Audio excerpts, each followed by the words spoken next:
with their connection that they already have, while I'm stuck being a paymaster and still the dangling carrot in front of me and not being able to get it. So I finally said, you know what, no. Not only did I cancel the trip and lose money because they can't afford to pay me back. You got so much money to pay for a Disney trip, but can't pay me for 1/10 of the cost it would have been anyways. Not only did I lose money on that, okay, but I also ended up losing the relationship with my mom. I walked away. Because I will not keep sacrificing myself to chase a carrot I am never going to have. 36 years later, finally hits me. I'm never gonna touch the carrot that she has with the connection and the love and being seen, heard, and understood. I'm never going to have that. I haven't spoken to her in probably 3 months now. Maybe it's 3.5 now. Of course, I've been processing this. Of course, it still hurts. This is somebody that I wanted in my future. And most people, when they go separate ways, they say, fuck you and the fuck you and the fuck you and the fuck you. But that's not how I feel. The way I feel is this sucks. Because this is somebody that I wanted in my future. I wanted her at my table. I wanted her there. I have no problem saying that and putting that vulnerability out there. There's no egotistical armor here. I wanted her there. I will not, however, continue to choose her over me or anybody over me and keep slicing and dicing me and my self-respect, my self-love, and abandoning myself to keep chasing something that is just not real, that doesn't exist. Because I also ended up realizing that the carrot that I'm chasing with her is not an actual reality of her. It's not anything that she can actually offer me. I won't speak for anyone else, but she cannot offer me that. She can't offer me understanding, true love, being seen, heard, understood. What I ended up finding out is I was actually chasing a projection of me. What I would do if I were in her shoes. And I got to the point where the hurt is still there, but now I know the reality. This is the person, and this is what I was hoping she would be, and she kept going halfway to that place to give me just enough hope to stay around, but never to actually connect. And I realized the carrot is the projection of me. And I've been pouring more into me. And that's where I'm seeing a lot of progress. But does it still hurt? Yes. And it's mainly, I think, because of that. Because of how long. It's also because who she is. You know, like if this was some friend or whatever, it's easier. But biologically for us, like we seek to be connected biologically and psychologically and whatever. We seek connection with our parents, and it hurts. It hurts to realize that the reality of who they actually are, you can't unsee it now. You can't unsee it. And it starts to connect the dots on everything else that they did that was fucked up, that they never apologized for. And it helps you to see the reality of this person. Again, not in a fuck you bitch way, but just, okay, now I actually see who this person is. And I can see the stark contrast of who I was hoping I would get. What I thought the carrot was. And how it benefited her to act like she was going towards that.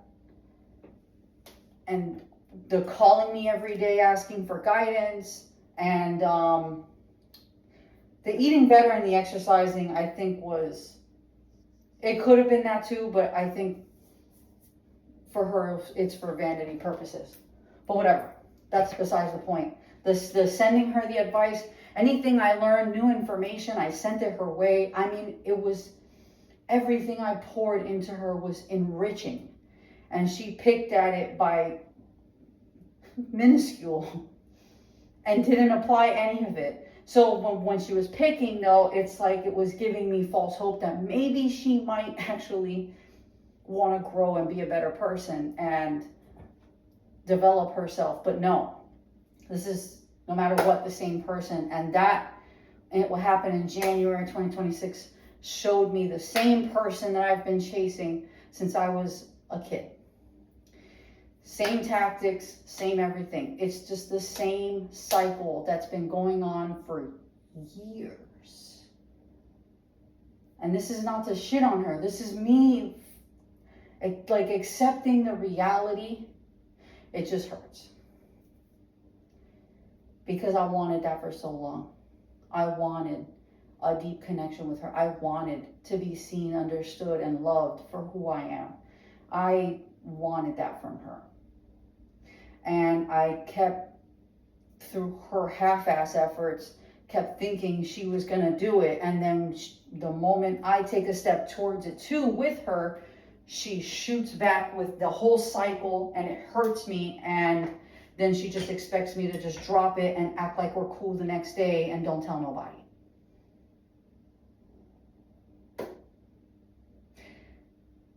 I'm not interested in at any capacity anymore, not just with her, with anyone, to self-abandon myself in any way, shape, or form for any relationship. I am done. The first person I'm choosing in any room at any time is me. And those that I love respect me for it. Those that actually see me, hear me, and love me and understand me, they respect me for it, they love me for it. And they've shown me that. And it's very few. They see me for it. They see me, they understand me, and they appreciate me, and they love me for that. They've even had inspired change in their own unique ways because of it. I would rather keep fueling those relationships. There's reciprocity, and it's enriching, and there's love, and there's respect, and there's real boundaries on both ends. And those are the relationships that I want to continue to foster in my life. I'm no longer interested in any relationship where there's anything dangling before me. And I will always question it. I will now always first question what I'm seeing. Am I seeing the reality of someone, or am I seeing the projection of me? That way it helps me stay grounded in me, but stay aware of reality and make the best decision I can for myself moving forward. And to stop begging, because I text her for 2 days straight, seeking understanding, seeking for her to just, can't you just see the facts and like see where I'm coming from? I won't be doing that anymore. You either understand or you don't. I love understanding. It's a priority of mine. But I will not bend backwards in hopes to make somebody understand something. You either do or you don't. That's not my responsibility, nor is it in my power anyways to make you understand something. And that was the last time I do that I bend backwards and break my spine just to stay hopefully connected and hopefully have a dangling carrot of understanding and love and all these things dangled before me. I will not. And if anything, it also helps me appreciate even more the people who really do see me. Because that's another thing. She exposed through that conversation that we had, the text, that she also didn't actually ever take the time to understand who I really am. Like even my mannerisms that she would see she didn't actually observe me take note of any of these things.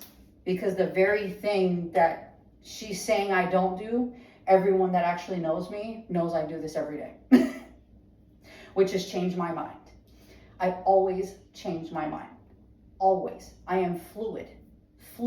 When I'm presented with new information, or when I analyze things and think things through, and I told her this a million times, I analyze conversations every day that I have, and I do change my opinion, and it helps me gain clarity on what's actually happening, and I do change my mind.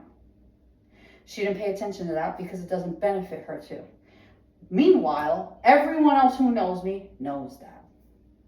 They're like, what is she talking about? You do this every day. I change my mind every fucking day.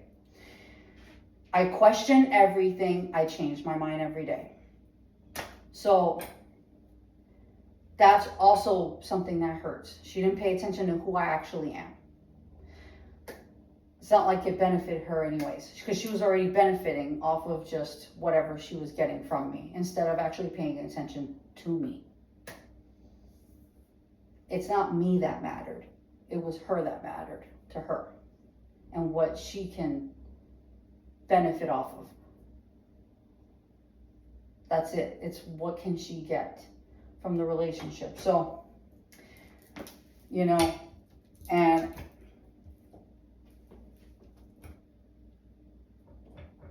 I'm not here to diagnose anybody, but from all the reading I've done over the years, and I've studied her for 7 years, I would say the closest thing I could come to is called communal narcissism, where there's a display of a totally different person in front of others that people find pleasing or accepting or whatever, and then behind closed doors is a completely different person. And that's exactly the hallmark of my mom. But anyways, my thing is to take the energy and direct it more towards me, and keep pouring into me, so I can keep pouring into the people that actually love me, and keep pouring into you, and just transmuting the energy in a way where, instead of it being destructive like I did in my early 20s, to transmute this energy into a source that can be used in a very positive way, can help others feel understood, maybe even inspire growth in somebody, hopefully. Look, I'm just sharing my story. And that's just my story with that. I have a million others. But it hurts, and it's okay to say it hurts. I know other people who are going through the same thing and they're not ready to admit that it hurts. I just want to say it's okay. It's okay to say it hurts. Because it does. And it's okay to process that hurt, and then transmute that energy into something positive and loving for yourself, for people you love, and for the people who are inspired by you or can relate to you and don't feel alone, or whatever the case is, and can turn this into a positive for their life too.